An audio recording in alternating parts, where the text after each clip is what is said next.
Meanwhile, in a time when highlights, checks, stats, and trophies often take center stage, one author is reminding us that sometimes the most important wins are the ones we don't see. Former UAAP Basketball Commissioner Xavy Nunag is championing a fresh perspective on youth sports through his new book, Unseen Wins, a guide for parents and coaches who still believe in doing what's right. He joins us now to talk about the lessons behind the pages and his take on the current state of UAAP basketball. Good evening, Xavy. Thank you for joining us here on Play by Play. This is Unseen Wins. Congratulations on the book, by the way. Thank you. Good evening, everyone, and thanks for having me. Dumadami na ang ano niya, sa resume niya. Former player, former standout, and then coach pa rin. Yes, you're still a coach. Tapos, of course, a parent of two, dad of two, and now author. Parang Kobe pa rin. Kalain mo. No, in your wildest dreams, did you ever think, sorry, check, alam ko, na magkakaroon ka ng ganito? No. It was something that actually it was mind-boggling that I would be an author, but wala eh, nangyari, and I'm happy that it came to fruition with this book. All right. Well, this book puts a strong emphasis on the role of parents and coaches in shaping young athletes. So why did you choose to focus on that side of the story? Well, because there's a lot of camps going on. There's a camp for basketball, volleyball, tennis, whatever sport that you can think of. But there's not really a guide for us parents and coaches on how to deal with the youth during this journey. That 8 years old to 14 years old, it's a journey for them. And sometimes, because of the love of the child, sometimes parents go overboard, sometimes they don't. Sometimes they go overboard, or sometimes they don't know actually how to deal with the ups and downs of youth sports. So this book is kind of like, it's not really, it's just a reminder of the behavior that we need to make sure that we're there to be the guide of the kids. Alam mo, this is rarely talked about, and this is nice, Check. Both Check and I don't have kids, you have kids, but we know this. And we talk to athletes, players of athletes. Ngayon, nakakatawa yung mga kinikwento nga ni Cheska, yung mga kino-cover na player before, ngayon parent na. So, and to your point, hindi lang yung kumbaga yung coach and parent, it's more of coexisting. Yes. Because yung age ng 8 years old hanggang 14, alam mo din to, Check, because she played sports also, that's a crucial time in the development of the child, be it individually, yung holistically, and also athlete. So can we give away a lot? Yeah. No, because let's talk about your book. Babasahin mo No. Kasi nakita ko, I opened it, tas may mga ganon. You have to, mamaya sagutin mo bakit may mga blank spaces. Pero you've seen sports from many angles. As sabi ko nga, player. You've worn a hat as a player, coach, commissioner, ngayon author. So what do you think is being overlooked in how we support children, especially at a very crucial time in their development? That 8 to 12 years old, or 14 for that matter. It's not just protecting the joy, which I really emphasize in this book, but at the same time, it's protecting the relationship between parent and child. Kasi dito napupunta yung parang emphasis na dapat ginawa mo to, dapat pinasa mo to, dapat skinor mo. So the child should know that either he scores 0 points, kahit binangko siya, or pinasok siya, or star player siya, the level of love does not change. The level of emphasis that you are there, not because he is the star player or he's performing well, doesn't matter. Pero mahirap yun, coach, kasi ikaw parent ka. You really want your kid to be in the game. Di ba? Pupunta ka. Di ba? I mean, let's put it out there, Check.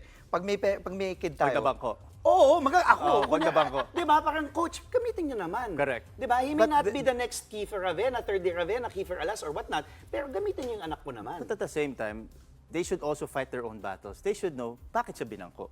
Baka hindi ba siya nag-training?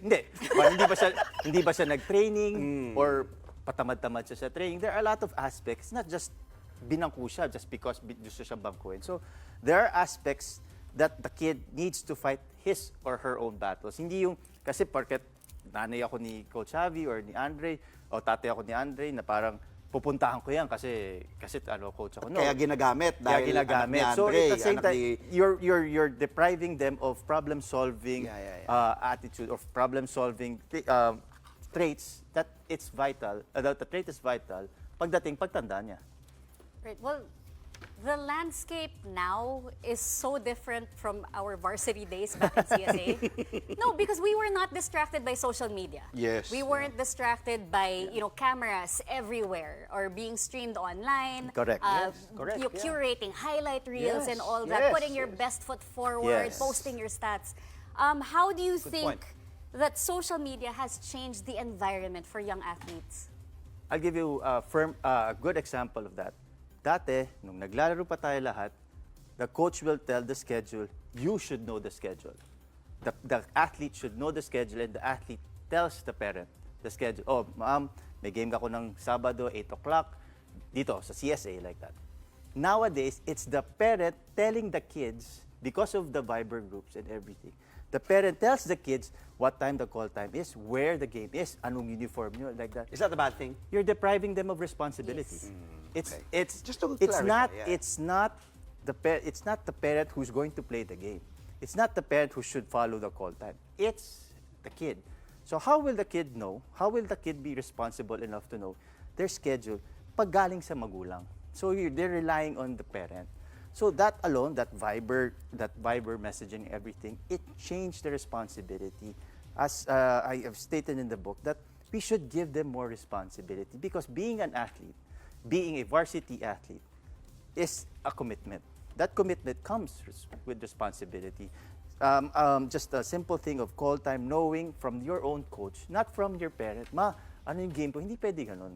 Kasi it's your game, you're playing it, you're wearing the uniform. Good point, yeah. Diba? So, yun yung mga little things na akala natin dati automatic na. Now, it's totally different. Yeah. Like ngayon, kumbaga, malalaman mo na through your parent, Dad, Yeah. ano ba kami? Dark ba kami? Light Correct. kami? Dati, alam mo na, di ba, ikaw mismo, Yes. eto po, ma, this is what I will Pag wear. hindi ka Ito- nakinig sa coach mo, hindi ka Exactly. maglalaro. Correct, exactly. parang may hugot si Cheska nito. Sorry Kala ko po. doon. Sino ba coach mo? Sorry, coach. Gusto mo pangalan?